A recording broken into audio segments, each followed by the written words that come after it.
네, 여러분 반갑습니다. 비욘디의 내 몸의 닥터 시간입니다.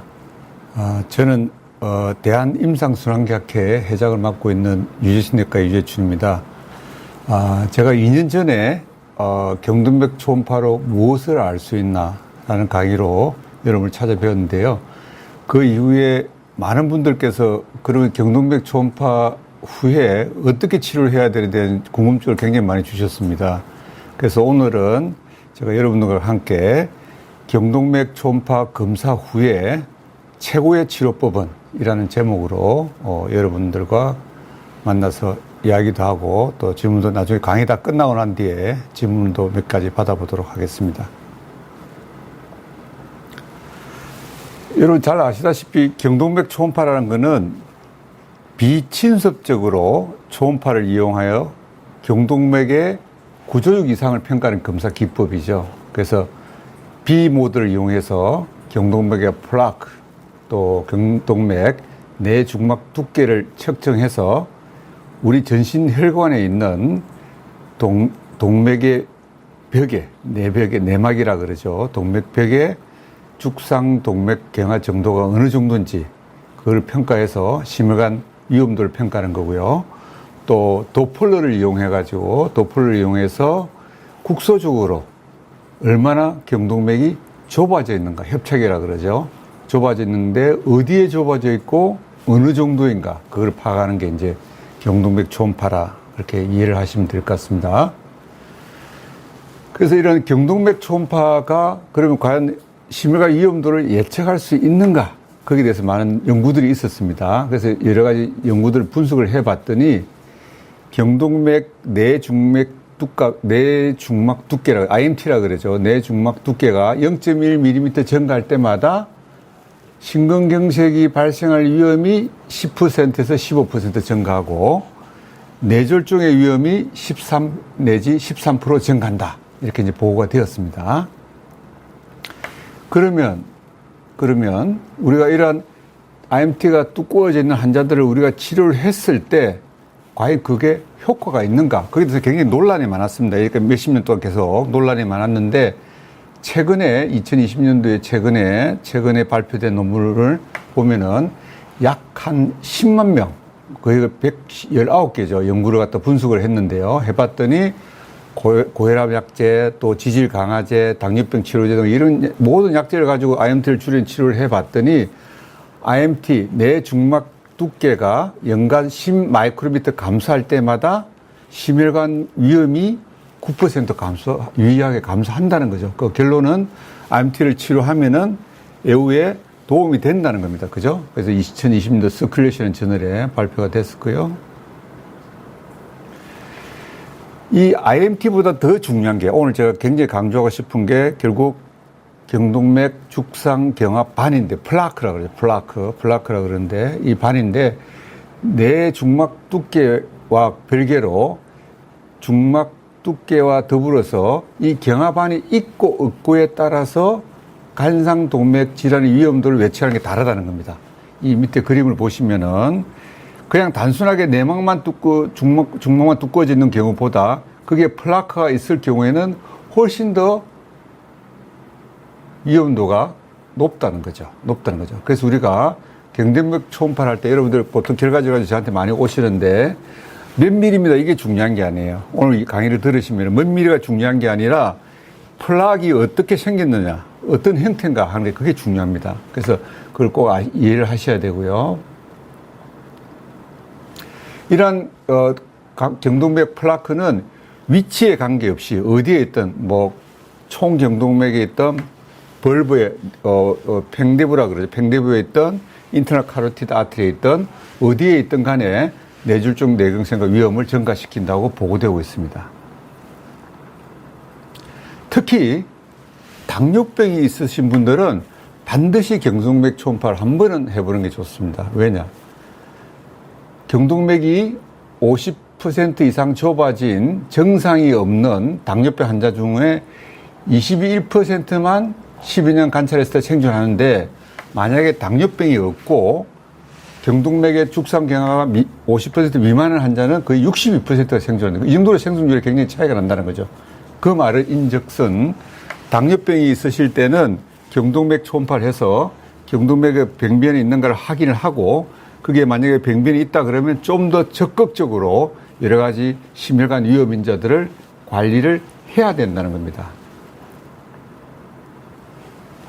그래서 이 경동맥 초음파는 경동맥 동화반이 심혈관 위험도 평가에 있어 이득이 큼이 이미 보고가 되고 있기 때문에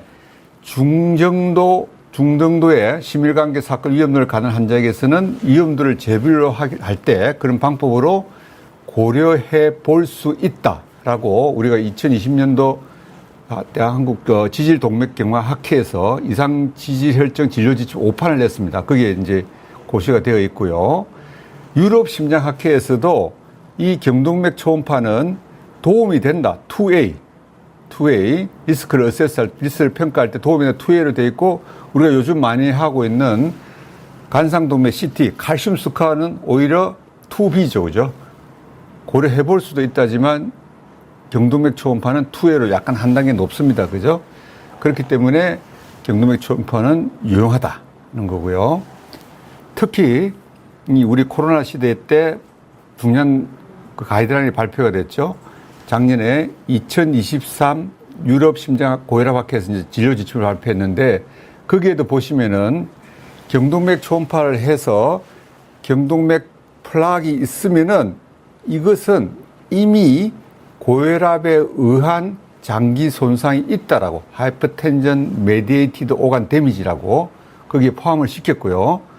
더군다나 만약에 플락이 있으면서 거기에 의미 있는 협착이 있다 그러면은 이거는 이미 중풍이 왔거나 스트로크, 중풍이라 그러죠. 중풍이 왔거나 심근경색이 왔거나 관상동맥 질환이 있는 하나의 질환으로 분류를 했다는 겁니다. 질환으로. 예. 분류를 했다는 겁니다. 이게 한 단계 업그레이드 된 거거든요. 네. 그걸 잘 이해를 하시고 최근 들어서 그만큼 경동맥 초음파의 중요성이 강조가 되고 있다는 것을 여러분 잘 이해를 하셔야 됩니다. 그럼 어떤 분들에게 경동맥 초음파를 할 것인가? 우선 심혈관 위험 인자가 있으신 분들을 반드시 한 번 정도는 해보는 게 좋습니다. 다시 말해서 3고라 제가 늘 강조하죠. 고혈압, 고지혈증, 당뇨 이 3고가 있으시거나 흡연을 하거나 조기에 심혈관 사망한 가족력이 있거나 이런 위험률이 있는 분들은 꼭 한번 해보는 게 좋고 뇌허혈이나 뇌경색을 의심할 만한 신경학적 증상이 있고 한 손에 마비가 왔다든지 뭐 그런 경우 또는 실신을 했는데 뇌전증이 왔는데 어지러운데 원인이 뚜렷하지 않아. 그럴 경우에는 한 번 정도 해볼 필요가 있고요. 또 정상을 동반한 말추동맥 질환이 있거나 간상동맥 질환이 있거나 대동인유가 있는 환자는 반드시 해봐야 되고요. 또 목에 박동성 종괴가 있다든지 목에서 이게 청진을 하다 보면 잡음이 들립니다. 슉슉 하는 그걸 부르라 그러는데 잡음이 들릴 경우는 해봐야 되고 또 이미 경동맥 초음파를 해서 플락이 있거나 협착이 있을 때 반드시 매년 추적 관찰을 해야 되겠죠. 그래서 그런 걸 할 수 있고 또 의사가 개인적으로 판단해서 이런 환자들 해보는 게 좋겠다면 할 수도 있겠습니다. 플락이라는 거는 이때까지 이게 그 2012년도에 맨하임에서 만들어진 건데 여기에서 플락을 정의할 때는 대개 뇌 중막 두께가 1.5mm 이상, 내강으로 돌출이 0.5, 주변보다 50% 이상이 튀어나오면 그게 플락이다라고 정의를 했고 이 플락이 많이 생기는 거는 이 대개는 벌브라 그래. 이 팽대부 이게 총경동맥이고 내경동맥, 외경동맥인데 거기에 갈라지는 부위, 벌브 부위에 많이 생기고 그다음에 내경동맥에 두 번째로 많이 생기고 그다음에 총경동맥 이 부위에 잘 생깁니다. 그래서 우리가 경동맥 초음파를 할 때 그 부위를 우리가 이렇게 유심하게 아주 열심히 보는 거죠. 그게 많이 생기기 때문에 그래서 2020년 한 10년이 지난 뒤에 2020년도에 미국 심장 초음파 학회에서는 이 그레이딩을 조금 더 세분화했습니다. 세분화해가지고 이 플락이 2.5 이상이 되면 1.5 이상이면 플락이라고 정의를 하지만 2.5 이상이 되면 좀 더 고위험군에서 그레이드 3로 분류를 했습니다. 분류를 했고 이 플라크를 측정할 때는 수직으로 재는 게 중요합니다. 수직으로 몇 미리가 올라가 있나 이게 측정하는 게 정확하고요. 오늘 강의의 주 포인트입니다. 그래서 플라크가 얼마나 두꺼운가도 중요하지만 이 성상이 어떤가, 모양이 어떤가가 중요합니다, 여러분. 모양이 어떤가.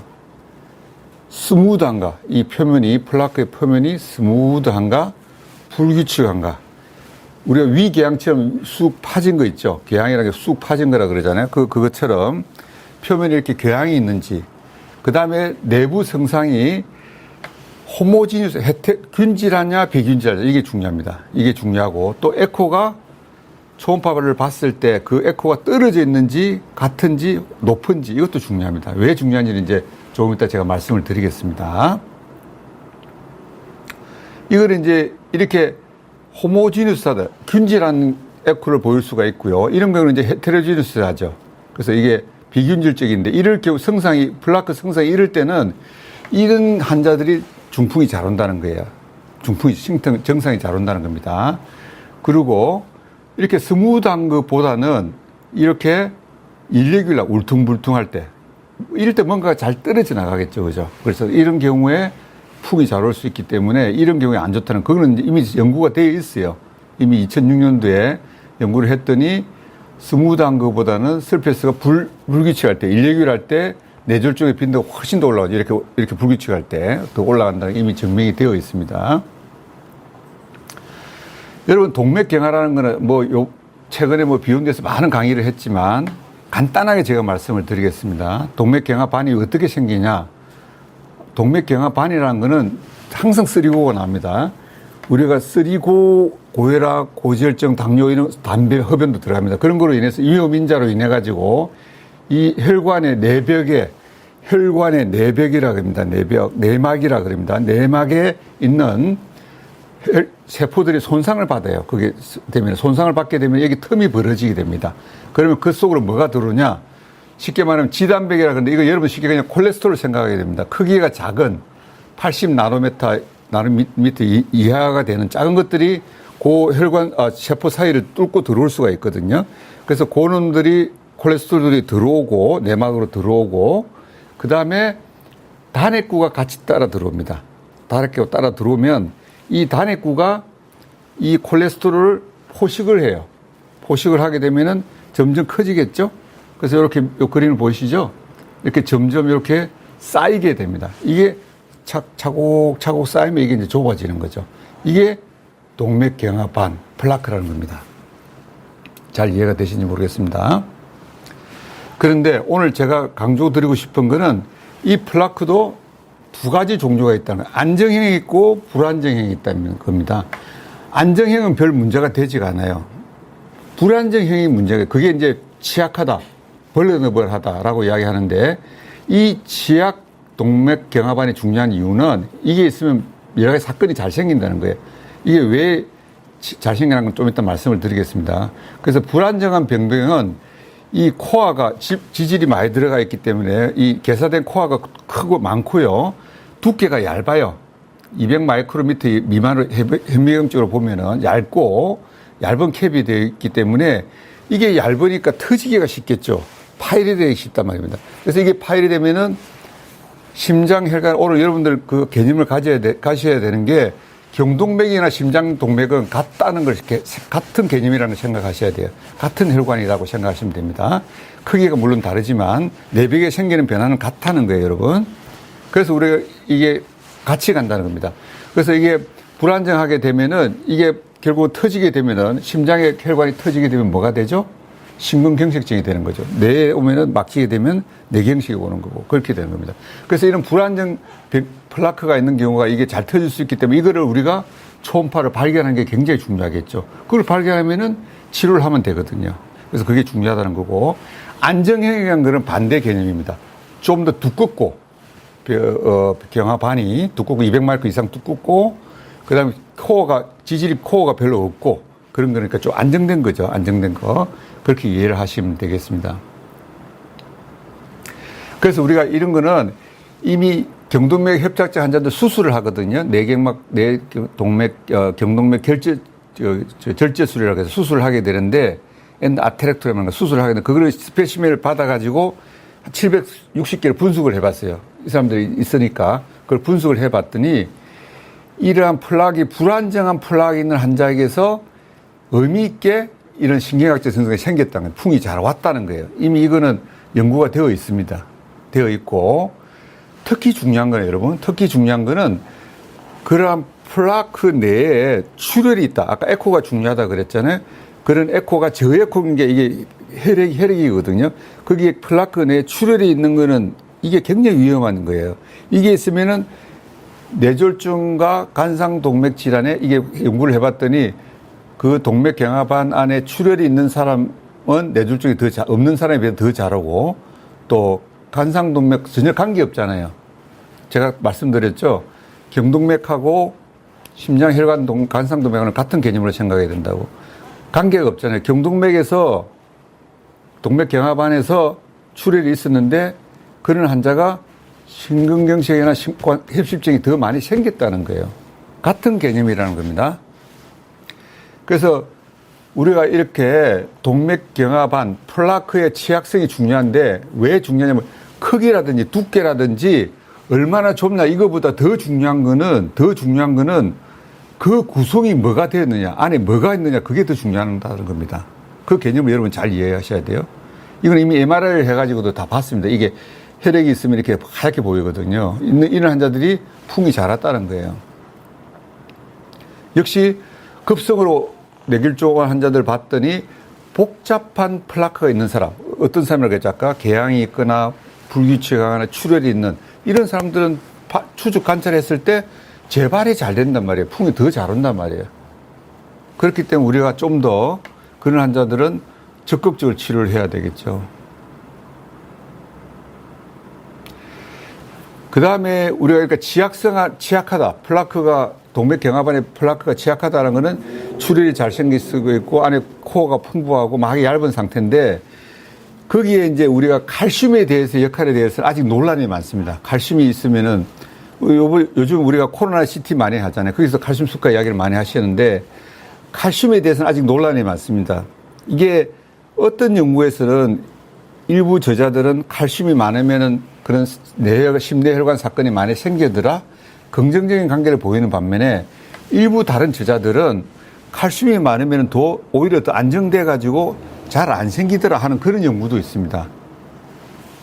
근데 그 칼슘도 모양이 두 가지 형태가 있는데 테두리 스키아라고 약간 불규칙하게 테두리만 이렇게 있는 스키아들, 그런 스키아들은 혈관이 누출되거나 플라크 내 출혈과 함께 염증 활동이 있는 플라크를 암시하게 돼. 이거는 좀 안 좋은 불안정 플라크인데 아주 덴산, 단단한 아주 결절성의 스키아는 이게 잘 떨어져 나가지 않는다는 거예요. 잘 떨어지지 않는다. 안정성은 오히려 더 플라크를 더 안정화시킨다. 그런 주장을 하는 사람들도 있습니다. 그래서 심지어 어떻게 제가 예를 들면은 40대 흡연 환자가 있는데 이 환자는 뭐 담배 피우는 거 물론 위험 요인이지만 다른 거 리스크 팩터 뭐 고지혈증도 없고 당뇨도 혈압도 없는데 심근경색이 와요. 그런 환자들 동맥경화 반을 보면은 대개는 그냥 불안정한 게 터져서 오는 거거든요. 스트레스나 이런 것에서 터져서 오는 건데 그런 환자들 스키가 거의 없어요. 없는 반면에 8, 90대 가지고 협심증으로 제가 이제 대학에 있을 때 혈관 조영술을 해보면은 스키가 엄청 많아요. 근데 8, 90대까지 멀쩡하게 잘 살아오신 거예요. 잘 살아오셨고, 고혈압, 당뇨, 고지혈증 약을 치료를 잘 하시면서 그냥 잘 살아오셨고, 단지 이제 80 넘었으니까 점점 혈관이 조금 좁아졌겠죠? 그러니까 조금 이제 계단을 올라가면은 가슴이 아프다. 협심증으로 오신 거예요. 그래서 조영술 해봤더니 스키아는 심하지만 그렇게 심하게 좁아져 있는 부분은 없는 거예요. 그래서 오히려 이런 스키아가 심하신 분들은 급성 심근경색이 올 확률이 낮다는 거예요. 오히려 젊고 스트레스가 많고 이렇게 불안정한 플라크가 있는 사람들이 심근경색이 잘 온다는 겁니다. 그런 개념이라는 걸 여러분 좀 이해를 하시면 될 것 같고요. 여기 있어서는 아직 논란이 많기 때문에 이거는 좀 더 많은 연구가 필요할 것 같습니다. 요 그림이 이제 얼서레이션에서 여기 플라크거든요. 여기 이제 내막이 경동맥인데 이게 이제 혈관 쪽이고요. 이게 혈관 벽 쪽인데 이 보면 이게 이렇게 쌓여 있죠. 이게 이제 플라크인데 이 플라크가 이렇게 쑥 꺼져 있잖아요. 이게 이제 기항이거든요. 이렇게 초음파를 보면은 여기서 이게 횡단을 보는 거고 이 종단을 보는 건데 이렇게 종단을 보면 이렇게 푹 꺼진 게 보이죠. 내시경도 보면 내시경에서 보면 이렇게 보이잖아요. 그런 것처럼 경동맥 초음파를 보면 이렇게 보이는 거죠.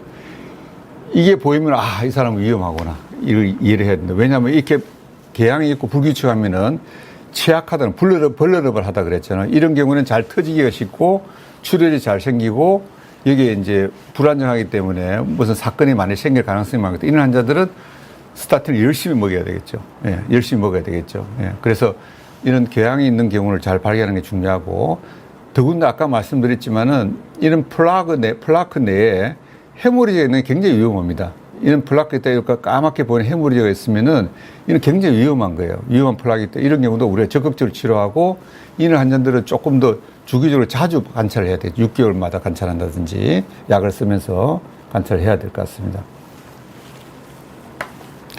그래서 우리가 이런 경동맥 초음파를 하고 난 뒤에 플라크가 있다, 정상은 전혀 없는데 조금 좁아져 있다, 몇 밀리다 해가지고 저한테 많이 오시거든요. 근데 결론은 똑같습니다. 결론은 최고의 치료법은 무엇이냐?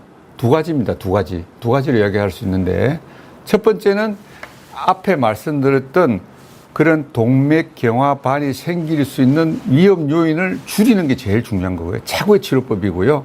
그 다음에 이 동맥경화반으로 인해서 생길 수 있는 뇌경색이나 심근경색을 막아줄 수 있는 게 무엇이냐? 그게 터졌을 때 혈전을 막아줄 수 있는 게 무엇이냐? 아스피린이죠. 항혈소판제. 플라빅스 또는 아스피린. 그런 항혈전요법 하는 이 두 가지가 최고의 치료입니다. 우리가 최고의 의학적 치료 방법은 생활습관.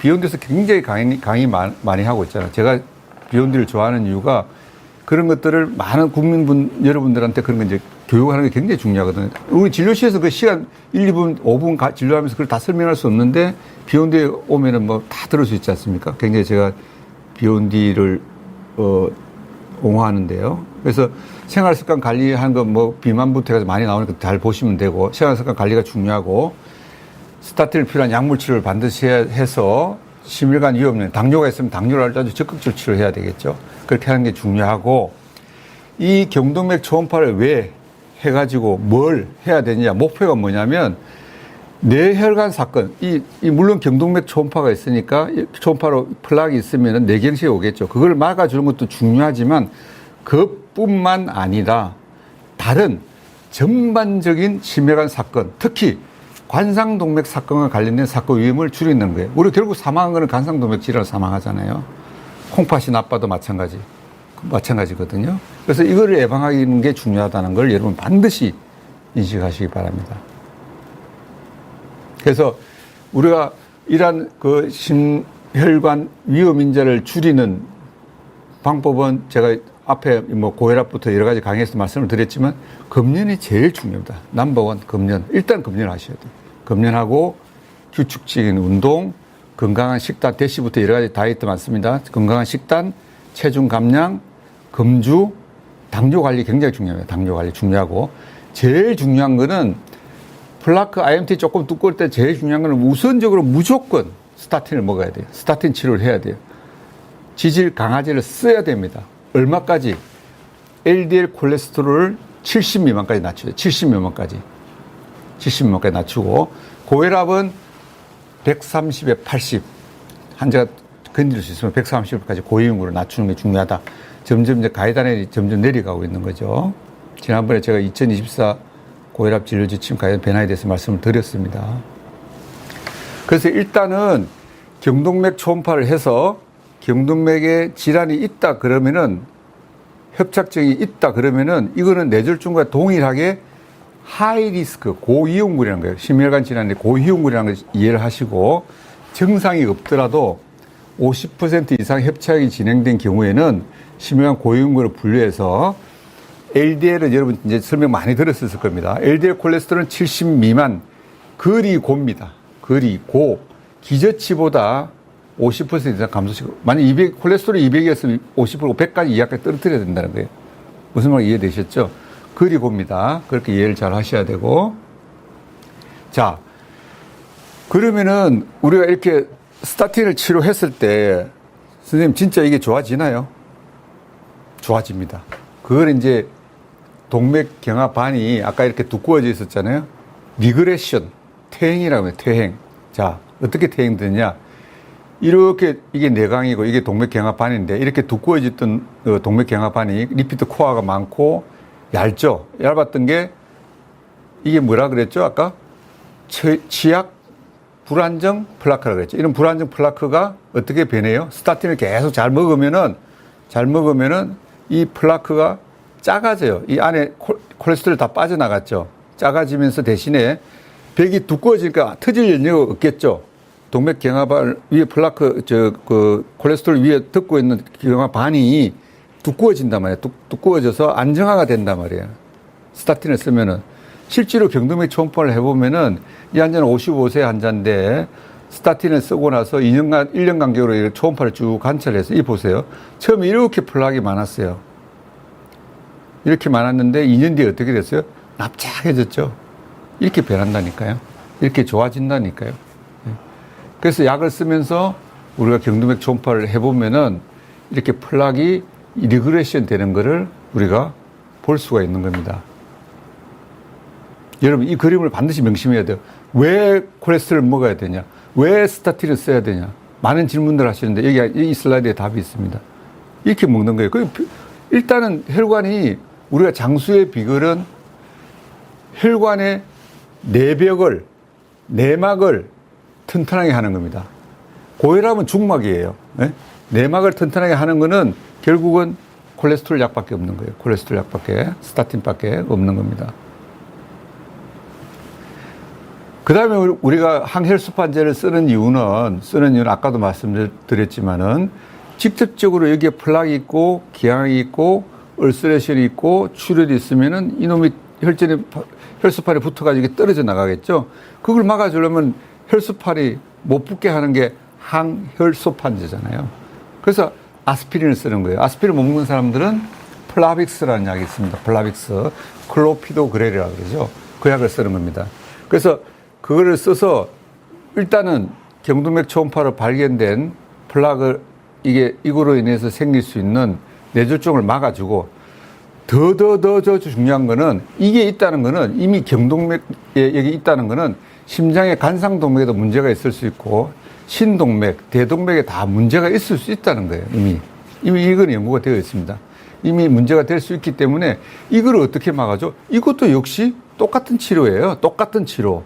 경동맥에 병이 있을 때 하는 치료와 여기 있을 때 간상동맥에 있을 때 하는 치료가 다르지 않다는 걸 여러분 잘 이해를 하셔야 돼요. 오늘 계속 강조합니다.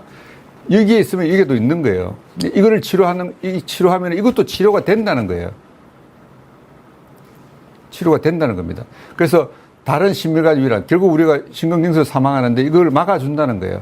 그래서 그럴 경우에 우리가 출혈 위험이 낮을 경우에는 정상이 없더라도 협착이 50% 이상이 있으면은 단일 항혈소판제를 써야 된다라고 권고하고 있고, 만약에 그냥 아무 협착도 없고 그냥 IMT만 두꺼워졌다, 그럴 때 아스피린 안 써도 됩니다. 안 써도 되는데 이 사람이 다른 위험 요인이 있다든지 여러 가지 동반을 고려해서 의사가 판단해서 이 사람은 뭐 부작용하고 출혈하고 비교를 해서 내가 써야 되겠다 하면 쓰는 거고, 그거는 이제 의사의 판단에 따라서 하는 겁니다. 그래서 일단은 여러분들 이해하실 때 50% 이상의 협착이 있으면은 무조건 아스피린을 먹는 거고요. 아스피린 플라빅스를 먹는 거고, 그 이하 그냥 뭐 제일 많이 저한테 오시는 분들이 그냥 조금 두껍다, 몇 미리 두껍다, 플라크 조금 있다, 그런 분들은 아스피린 안 써도 되는 겁니다. 안 써도 되는데 이분이 만약에 여러 가지 다른 동반된 풍이 한번 왔다든지 뭐 여러 가지 동반된 질환이 있으면 반드시 써야 되고요. 그래서 그렇게 이해를 하시면 될 것 같습니다.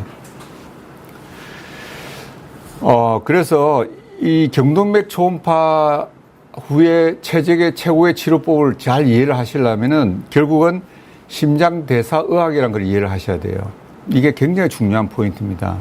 그래서 우리가 복부 비만, 스트레스 이런 걸로 인해서 인슐린 저항성이 생기고 그로 인해서 대사조각이라고 근간을 뿌리를 두고 거기에 여러 가지 나무에서 열매들이 생기죠. 쓰리고 고혈압, 고지혈증, 당뇨는 제가 누누이 말씀드리지만 이건 하나가 생기는 게 아니에요. 동시다발적으로 열매가 동시다발적으로 열린다는 거. 동시다발적으로 고혈압만 달랑 있는 게 여러 개가 같이 온다는 거. 동시다발적으로 생기고 그로 인해서 동반되는 질환들, 제일 중요한 게 뇌졸중과 협심증, 심근경색이죠, 그죠? 또 콩팥, 신장 질환도 이제 대사 질환에 들어갑니다. 그래서 이런 것들이 동시다발적으로 생기기 때문에 콜레스테롤이 높아서 저 진료 왔는데요. 콜레스테롤만 보는 게 아닙니다. 이 환자가 협심증이 있는지 또는 뇌졸중 가능성이 있는지 여러 가지 리스크, 다른 원인들을 찾아보면 당뇨가 있는지 고혈압이 있는지 통합적인 포괄적인 진료를 해야 된다. 그게 굉장히 중요한 개념입니다. 그래서 저희 대한임상순환기 학회에서도 21년부터 저희들이 이제 그 연구회를, 심장대사 연구회를 만들어서 논문도 발표하고 서로 이제 리뷰도 하고 그렇게 이제 그런 모임을 매달 정기적으로 가지고 있습니다.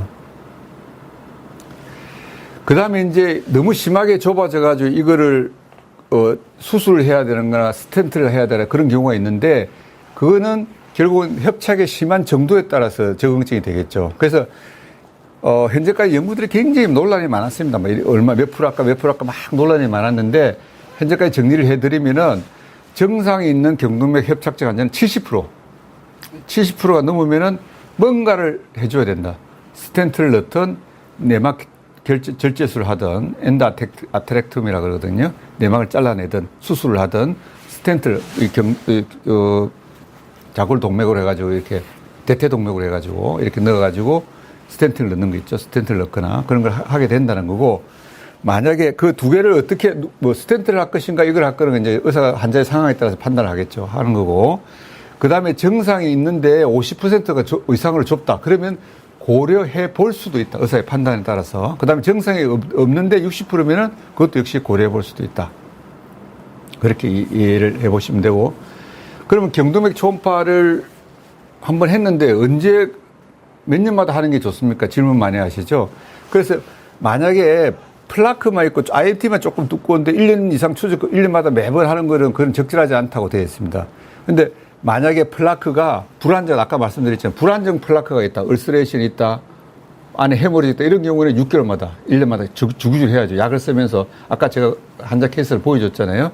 이게 점점 좋아지는지 안정화가 되는지 두꺼워지는지 뭐 그런 거를 이제 쭉 보는 게 좋기 때문에 1년, 6개월마다 하는 게 좋고요. 50% 미만인 게 1, 2년 간격으로 시행하는 것은 아직까지 데이터가 부족하다. 논문 데이터가 이걸 했더니 뭐 좋더라. 여러 가지 비용 대비 따져봐야 되겠죠. 그런 건 아직 부족하지만 만약에 이제 플라크가 불안정할 때는 6개월, 1년마다 할 수도 있다는 겁니다. 그 대신 만약에 70% 이상 좁아져 있다. 그럴 때는 6개월마다 매번 하는 거고요. 50% 이상이면은 매년 추적하고 수술을 했을 때는 스텐트를 넣거나 경동맥 내막 절제 수술을 했을 경우에는 1개월, 6개월 이런 식으로 빨리 주기적으로 팔로우를 해야 되겠죠.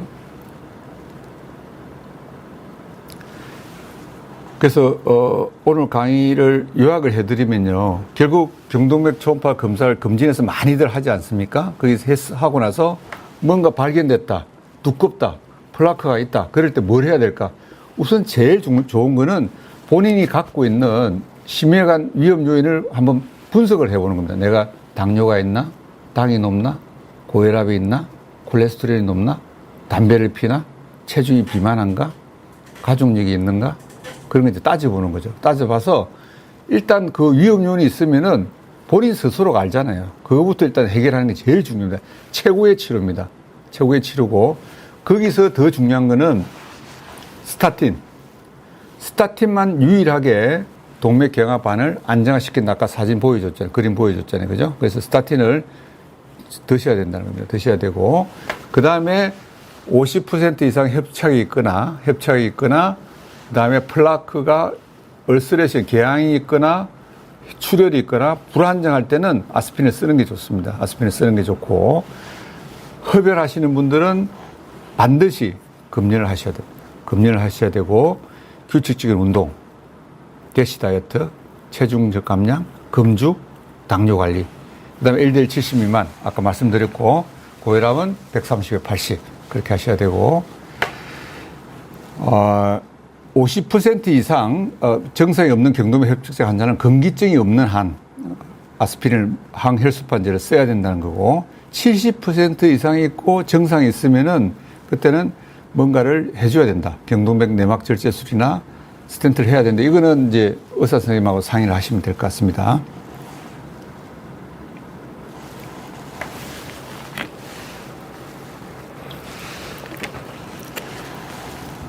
네, 그래서 이제 경동맥 초음파를 많이들 하고 계신데 오늘 제가 제일 강조하고 싶은 거는 경동맥 초음파는 경동맥만 보는 게 아니라는 거예요. 경동맥을 봐서 우리 몸에 있는 전신의 혈관, 간상동맥, 대동맥, 신동맥, 우리 몸에 있는 모든 장기에는 혈관이 안 가는 데가 없어요. 머리부터 발끝까지 다 가잖아요. 혈관이 다 가는데 그 혈관을 우리가 일일이 다 평가할 수가 없잖아요. 간상동맥을 보려면 조영수를 해야 되고 할 수가 없잖아요. 그죠? 할 수가 없는데 난인베시브하고 비침습술을 제일 간단하게 딱 갖다 대면 보이잖아요. 제가 그 강의한 50만 넘어간 제 뷰 유튜버가 있지 않습니까? 거기 보시면 제가 설명했지만 간단하게 할 수 있는 게 간단하게 대면은 볼 수 있고 혈관이 크고 피부가 가깝게 있기 때문에 잘 보이죠. 그래서 보면은 거기에 뭔가 동맥경화반이 있다. 그러면은 일때는 여러분들 이미 이제 경각심을 가져야 돼요. 아, 내가 이제부터는 좀 더 철저하게 관리해야 되겠다. 칼슘 스코어도 마찬가지입니다. 여기서 강의들 많이 하시지만 칼슘 스코어도 있다는 것 자체를 알게 되면 좀 더 적극적으로 본인이 관리를 하잖아요. 내가 더 운동도 열심히 하고 뭐 콜레스테롤 약도 역시 먹고 혈압도 더 관리하고 당뇨도 더 관리하고 다 마찬가지입니다. 경동맥 초음파 칼슘 스코어, CT 칼슘 스캔에서 CT 스코어 얼마라는 거 마찬가지. 이게 다 똑같은 거. 그게 카디오 메타볼릭 메디신이라는 거예요. 심장 대사 의학이라는 거예요. 이제 미래의학은 1차 의료는 앞으로 그쪽으로 가야 돼요. 심장 대사학으로. 필수 의료 하지만 필수 의료 어떤 상황에서 뭐 그런 얘기 자세히 하고 싶지는 않지만 그래서 우리가 이런 거를 1차 의료에서 예방하고 관리하는 게 굉장히 중요하다는 겁니다. 그래서 단순히 경동맥 초음파, 경동맥만 보는 게 아닌 거 여러분 반드시 이해하시고 거기에 따른 뭔가가 있으면은 일단 본인이 병원에 가기 전에 본인이 철저하게 관리하고 뭐가 콜레스테롤이 조금 높으면은 그거는 이제 선생님한테 가가지고 스타틴 요즘 약이 얼마나 좋습니까? 20, 30까지 떨어뜨리는 약들이 나오고 있죠. 이제는 뭐 1년에 두세 번만 주사 맞아도 콜레스테롤 촥촥 떨어뜨리는 약들이 나오고 있지 않습니까? 이제 진짜 100세 시대가 올 겁니다. 네. 이것으로서 오늘 강의는 마치도록 하겠습니다. 질문. 네, 그러면 시간이 조금 있으니까 질문 한 몇 가지만 받도록 하겠습니다.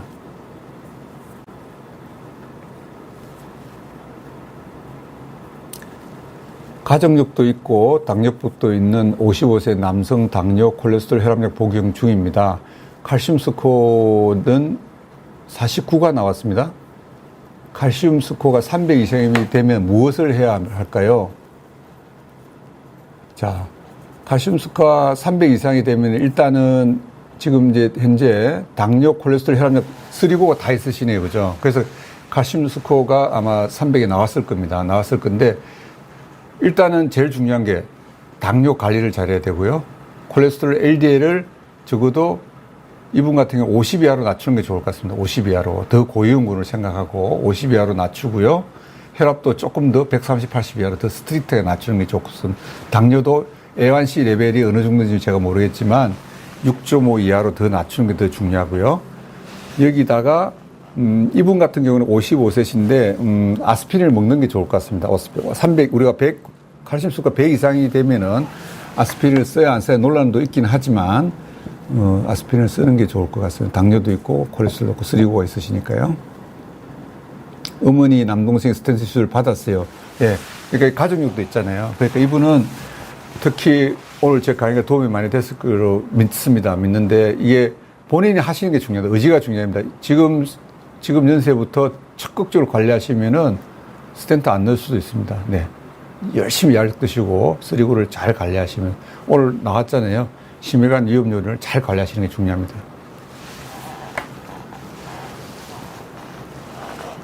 만 40대 중반 남자입니다. 고지혈증 약을 먹고 있고 아버지께서 뇌경색, 협심증 등 혈관 질환이 심합니다. 저는 몇 년마다 경동맥 초음파를 받는 게 좋을까요? 네.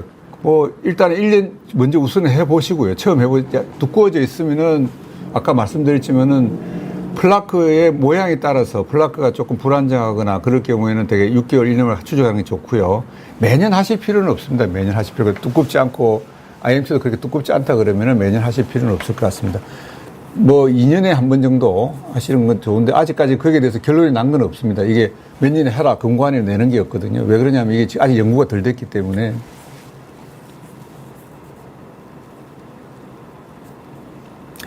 자, 대사증후군을 앓고 있는 사람입니다. 30년 정도 앓고 있고요.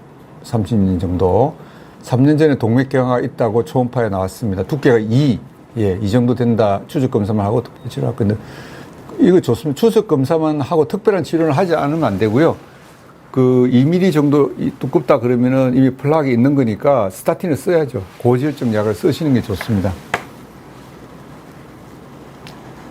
63세 2월 건강종합검진에서 오른쪽 경동맥이 약간 두꺼워지다 했는데 치료를 해야 될 것, 치료를 해야죠. 아까도 제가 계속 말씀드렸습니다. 생활습관 개선, 심혈관 위험 인자가 있는지 따져보시고 거기에 따라서 치료를 하시고 그 다음에 스타틴을 쓰는 게 좋습니다. 콜레스테롤 LDL이 아까 말씀드린 70 이하가 높으면은 쓰는 게 좋습니다. 당뇨가 있는 사람도 경동맥 초음파를 예방 목적으로 내까지 검사해 주실까요? 경동맥 초음파는 병변이 없으면 보험이 안 됩니다. 지금은 심장 초음파는 이제 21년 부터 보험이 되죠. 보험이 되지만 경동맥 초음파는 아직 보험이 되는 게 아닙니다.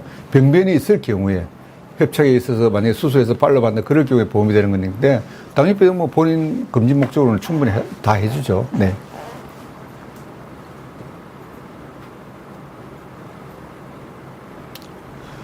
우측 분지에 1.2mm, 1.2mm면 사실은 약간 이제, 우리가 1mm 이상이면은 이제 의미가 있다고 보기 때문에 1.5mm 이상이면 플라크인데 2.2mm면은 그 선생님한테 가셔가지고 이게 모양이 어떤지를 한번 여쭤보세요. 그래서 그 선생님을 판단해가지고 뭐 너무 깨끗하고 그러면은 콜레스테롤이 만약 레벨이 어떤지도 보고 거기에 따라서 스타틴을 쓰는 게 좋을 것 같습니다.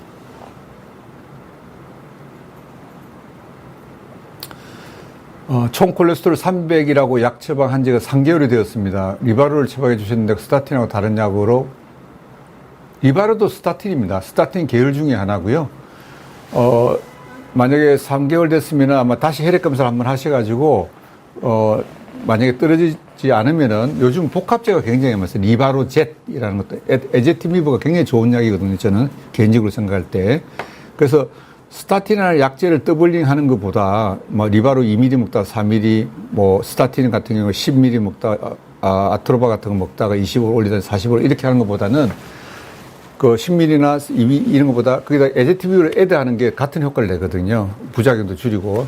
그리고 이게 에제티미브는 소장에서 흡수되는 거를, 콜레스테롤이 흡수되는 걸 막아주기 때문에 식사 조절하기도 용이합니다. 그리고 굉장히 이게 여러 가지 다른 효과도 많기 때문에 저는 굉장히 에제티미브를 좋아하는데 리바로를 만약에 드시고 계시다 그러면은 다시 한번 방문하셔서 혈액 검사를 해보고 콜레스테롤 안 떨어지면은 그런 리바로 제시라는 그런 복합제로 바꾸는 게 좋습니다.